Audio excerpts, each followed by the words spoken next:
നമസ്കാരം. പ്രവാസി മലയാളിയിലേക്ക് സ്വാഗതം. ഇന്നത്തെ പ്രവാസി വാർത്തകൾ ഒറ്റനോട്ടത്തിൽ. യുഎഇയിൽ ഇന്ന് 104 പേർക്ക് കൂടി കോവിഡ് വൈറസ് ബാധ സ്ഥിരീകരിച്ചതായി ആരോഗ്യ പ്രതിരോധ മന്ത്രാലയം അറിയിച്ചു. ചികിത്സയിലായിരുന്ന 179 പേരാണ് ഇന്ന് രോഗമുക്തരായത്. കഴിഞ്ഞ 24 മണിക്കൂറിനിടെ രാജ്യത്ത് കോവിഡ് ബാധിച്ച് ഒരു മരണം മാത്രമാണ് റിപ്പോർട്ട് ചെയ്യപ്പെട്ടത്. പുതിയതായി നടത്തിയ 3,34,150 കോവിഡ് പരിശോധനകളിൽ നിന്നാണ് പുതിയ രോഗികളെ കണ്ടെത്തിയത്.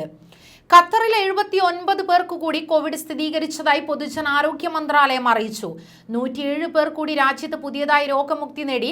ആകെ 2,36,196 പേരാണ് ആകെ രോഗമുക്തി നേടിയത്.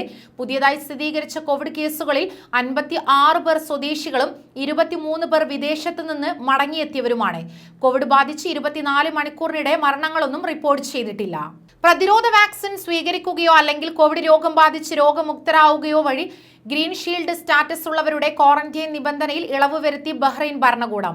ഈ വിഭാഗങ്ങളിലുള്ളവർ കോവിഡ് രോഗിയുമായി അടുത്ത സമ്പർക്കത്തിൽ വന്നാൽ ഇനി മുതൽ ക്വാറന്റൈൻ നിർബന്ധമല്ലെന്നാണ് അറിയിപ്പ്. കഴിഞ്ഞ ദിവസമാണ് ഇത് സംബന്ധിച്ചുള്ള അറിയിപ്പ് അധികൃതർ പുറത്തുവിട്ടത്. അതേസമയം ഒക്ടോബർ 15 മുതൽ പുതിയ ഇളവ് പ്രാബല്യത്തിൽ വരും. യുഎഇയിൽ നേരിയ ഭൂചലനം. ദിബ അൽ ഫുജൈറിലാണ് ഭൂചലനം അനുഭവപ്പെട്ടത്. വ്യാഴാഴ്ച യുഎ സമയം 21:14 ഭൂചലനം അനുഭവപ്പെട്ടതെന്ന് യുഎ നാഷണൽ സെന്റർ മെട്രോളജി അറിയിച്ചു. ആളപായമോ നാശനഷ്ടങ്ങളോ റിപ്പോർട്ട് ചെയ്തിട്ടില്ല.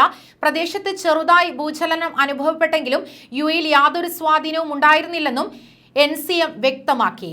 ഖത്തറിൽ മാസ്ക് നിർബന്ധമാക്കിയുള്ള സ്ഥലങ്ങളിൽ മാസ്ക് ധരിക്കാത്തതിന് 253 പേർക്കെതിരെ നടപടി.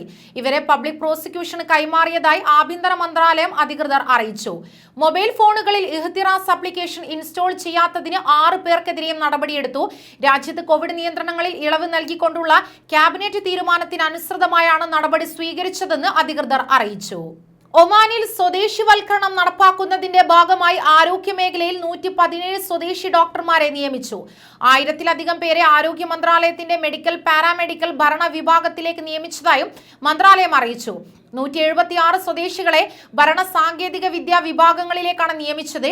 എഞ്ചിനീയറിംഗ് കമ്പ്യൂട്ടർ വിഭാഗവും ഇതിൽ ഉൾപ്പെടും. കുവൈറ്റിൽ കഴിഞ്ഞ കുറച്ച് ദിവസങ്ങളായി തുടർന്നു വന്നിരുന്ന താമസ നിയമലംഘകരായി രാജ്യത്ത് തങ്ങുന്നവരെയും മറ്റ് നിയമലംഘകരെയും കണ്ടെത്തുന്നതിനുള്ള സുരക്ഷാ പരിശോധനകൾ ആഭ്യന്തര മന്ത്രാലയം താൽക്കാലികമായി നിർത്തിവെച്ചു. നിലവിൽ രാജ്യത്ത് തിരിച്ചയക്കൽ കേന്ദ്രങ്ങൾ നിറഞ്ഞതിനാലാണ് സുരക്ഷാ പരിശോധന താൽക്കാലികമായി നിർത്തിവെക്കാൻ മന്ത്രാലയം വിവിധ പരിശോധന വിഭാഗങ്ങൾക്ക് നിർദ്ദേശം നൽകിയത്. ഖത്തറിൽ ഇന്ത്യൻ എംബസിയിൽ ഒഴിവ്. താൽക്കാലിക ക്ലർക്ക് തസ്തികകളിലേക്കാണ് ഒഴിവ്.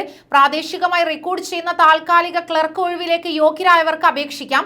അപേക്ഷകർ ഇന്ത്യക്കാരായിരിക്കണമെന്നാണ് നിബന്ധന. സാധുവായ ഖത്തരി റെസിഡൻസ് പെർമിറ്റ് ഉണ്ടായിരിക്കണം. അപേക്ഷകർ ബിരുദം നേടിയവരും ഇംഗ്ലീഷ് ഹിന്ദി ഭാഷകൾ അറിയുന്നവരും ആയിരിക്കണം. താല്പര്യമുള്ളവർക്ക് ഇമെയിൽ വിലാസത്തിൽ ഒക്ടോബർ 20-നകം അപേക്ഷകൾ സമർപ്പിക്കണം. 3565 ഖത്തറി റിയാലാണ് ശമ്പളം. ദുബായ് എക്സ്പോ ശൂന്യാകാശ വാരം ആചരിക്കുന്നു. ഈ മാസം 17 മുതലാണ് സ്പേസ് വീക്ക് ആരംഭിക്കുക.